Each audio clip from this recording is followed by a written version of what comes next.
Ni Dios ama al hombre, ni Dios ama al divorciado, ni usted tiene derecho a la segunda oportunidad. Punto. La Biblia muestra más bien que el hombre es un delincuente ante Dios por causa de romper la ley de Dios. La Biblia dice que Dios aborrece al pecador, por ejemplo, en el Salmo capítulo 5, versículo 4 y 5, y también en el Salmo capítulo 7, versículo 11. Y también dice que Dios aborrece al divorciado en Malaquías capítulo 2, versículo 16. Dice: Yo aborrezco el divorcio y al que se mancha con el divorcio. La Biblia muestra que pecador y pecado es una unidad indivisible. No se puede separar el pecador del pecado ni el pecado del pecador, así como no se puede separar el delito del delincuente. Por lo tanto, esa tontería de que Dios ama al pecador pero odia al pecado es mentira. Dios aborrece el pecado y aborrece también al pecador porque están unidos. El delito se castiga en el delincuente. El juez no castiga el delito y deja marchar libre al delincuente. Eso es una sandez. El juez aborrece el delito y al delincuente. Ningún juez en la tierra ama a un delincuente. Si Dios es juez y justo, que lo es, si Dios es juez implacable, que lo es, entonces aborrece al pecado y al pecador, y castigará el pecado y al pecador. Dios no ama al hombre, estimado oyente, solo le tiene paciencia. Si usted se cree esa mentira de que Dios ama al hombre, usted es un ingenuo, usted está engañado y no ve la gravedad de su delincuencia como hombre delante de Dios. Usted confunde paciencia de Dios con amor de Dios. Si Dios castigará con tortura eterna en fuego eterno al hombre, entonces eso muestra que no lo ama, es pura lógica. Si lo ama ahora, lo tendría que amar también en el futuro. La Biblia dice que Dios aborrece el pecado. Por eso Dios aborrece al pecador, porque el pecador lleva dentro el pecado y son inseparables. Así que no le engañen. Por eso, esa mentira de que Dios ama al pecador, pero aborrece al pecado, es un invento mentiroso y es nuestra base para decirle que usted no tiene segunda oportunidad porque usted tiene que mantener el pacto matrimonial y la promesa de fidelidad.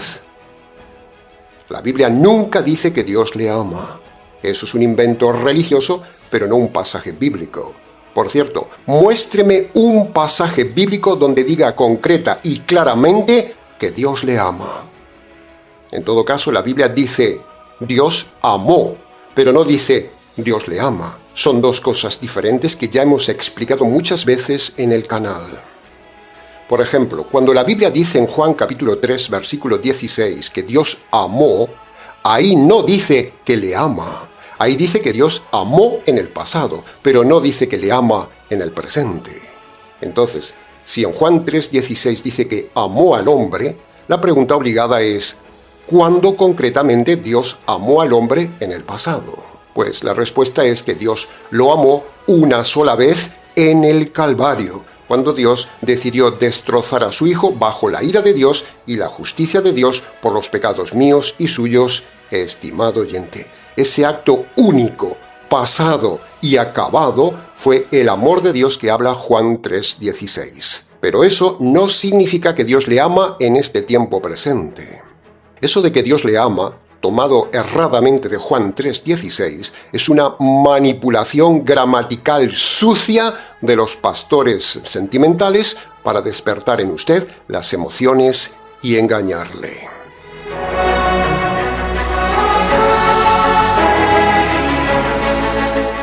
Ahora, veamos por un momento otro pasaje que también manipulan los sentimentales pastores para hacerle creer que Dios le ama. Por ejemplo, entre los muchos pasajes hemos elegido Romanos capítulo 5, versículo 8. Dice, Dios muestra su amor para con nosotros en que siendo aún pecadores, Cristo murió por nosotros. El pasaje de Romanos está mal traducido cuando dice Dios muestra su amor. Eso está mal traducido. Es un fallo gramatical del traductor o de la imprenta o de la editorial que hizo esa traducción al español mal. Porque si se fija bien la frase Dios muestra su amor está en presente. Sin embargo, la frase principal Cristo murió por nosotros está en pasado. cuando las dos frases tendrían que estar en armonía en el pasado, no una en presente y otra en pasado, porque si no, hay descoordinación gramatical en los tiempos verbales. Una está en presente y la otra en pasado, cuando la acción fue hecha en el pasado. Por lo tanto, los dos verbos tendrían que estar en el pasado. Entonces, los lobos toman la frase en presente de Romanos capítulo 5, versículo 8 y le dicen: «Ve, hermano, Dios le ama, Dios muestra su amor a usted, ¿ve?». Pero eso es mentira. La frase de Romanos capítulo 5, versículo 8, correctamente traducida, debería estar toda en pasado y debería decir así: Dios mostró su amor cuando Cristo murió por nosotros.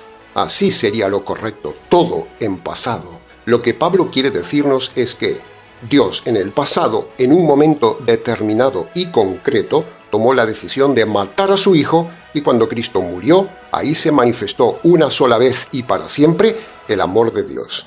Pero el pasaje no dice que Dios le ama ahora en el presente. Eso no lo dice el pasaje. Le están manipulando.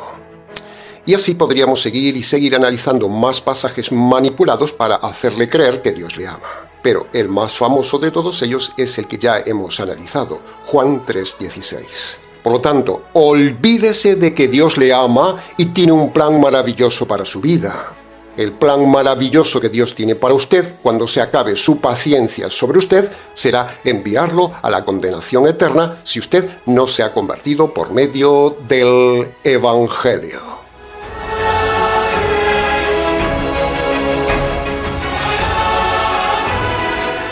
Bien, todo esto que hemos dicho es para desmontar la mentira que enseñan los pastores de que Dios le ama, y entonces, si Dios le ama, ¿cómo no le va a dar una segunda oportunidad de ser feliz en otro matrimonio? Sin embargo, la Biblia dice que Dios aborrece al pecador. Dios aborrece el divorcio. Punto. No hay más argumento. Usted no tiene una segunda oportunidad. Salga de ese engaño, estimado oyente.